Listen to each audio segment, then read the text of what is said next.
8, 7, 6, 5, 4, 3. Aujourd'hui, je vais vous parler d'un pape peu connu, qui s'appelle Benoît XIII. Je dis pape, mais en réalité, je devrais dire plutôt antipape. Oui, antipape.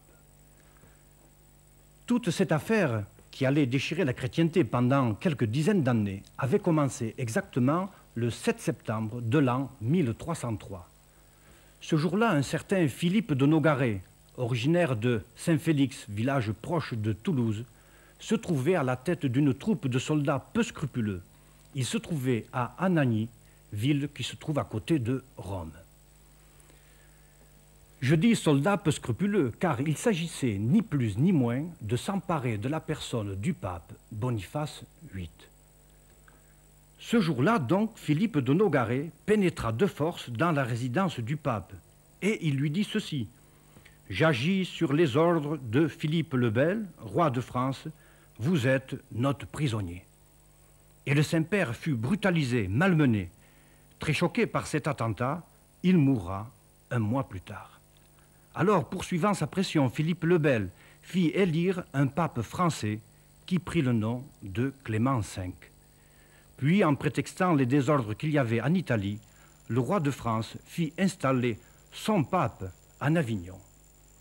C'est ainsi donc que se succédèrent en Avignon 6 papes durant plus de 68 ans.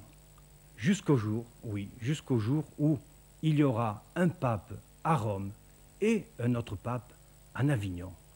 La crise éclata. C'est ce qu'on appelle habituellement le grand schisme d'Occident. Or, le 20 septembre de l'an 1394 fut élu en Avignon un nouveau pape qui, avant l'élection, pourtant avait juré de régler le schisme. C'était le cardinal Pierre de Luna, originaire de la couronne catalane. Il prit le nom de Benoît XIII.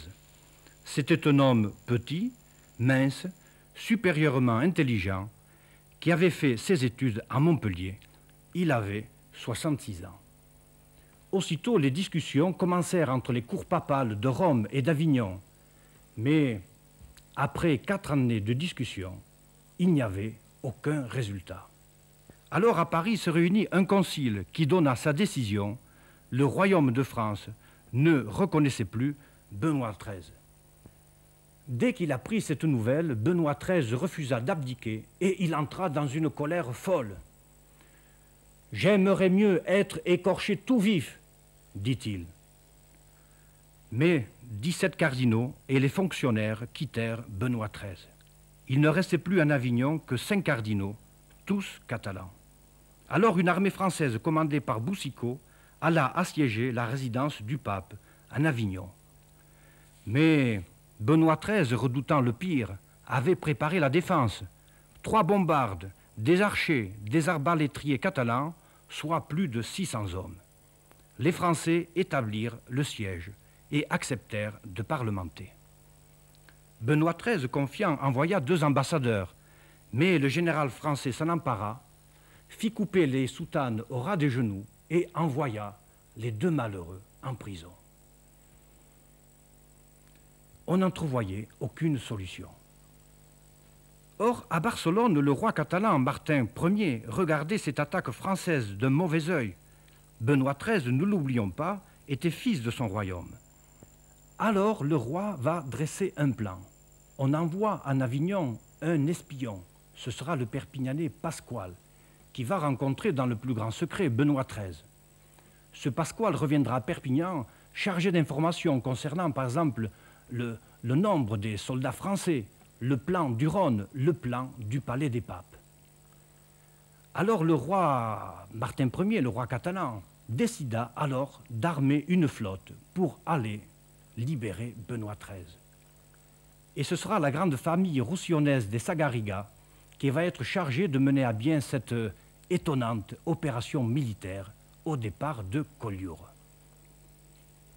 On envoie d'abord un ambassadeur, Raymond de Périllós, pour rencontrer le roi de France.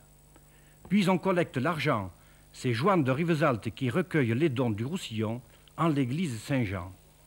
Le chapitre de Barcelone envoya 1000 florins et l'église de Tarragone fit donation de toute une année de ses revenus. Le Barcelonais Mirabeille fut chargé du ravitaillement qui fut stocké à Collioure et à Port-Vendre. 10 galères et 4 galiotes arrivèrent de Valencia. C'est donc, au total, 18 galères et 8 petits bateaux puissamment armés qui sortirent de Collioure à destination d'Avignon. Et le 10 janvier de l'an 1399, cette puissante flotte se trouvait en vue du Rhône. Alors, que feront les Français? Eh bien ceci, nous le saurons dans une prochaine émission.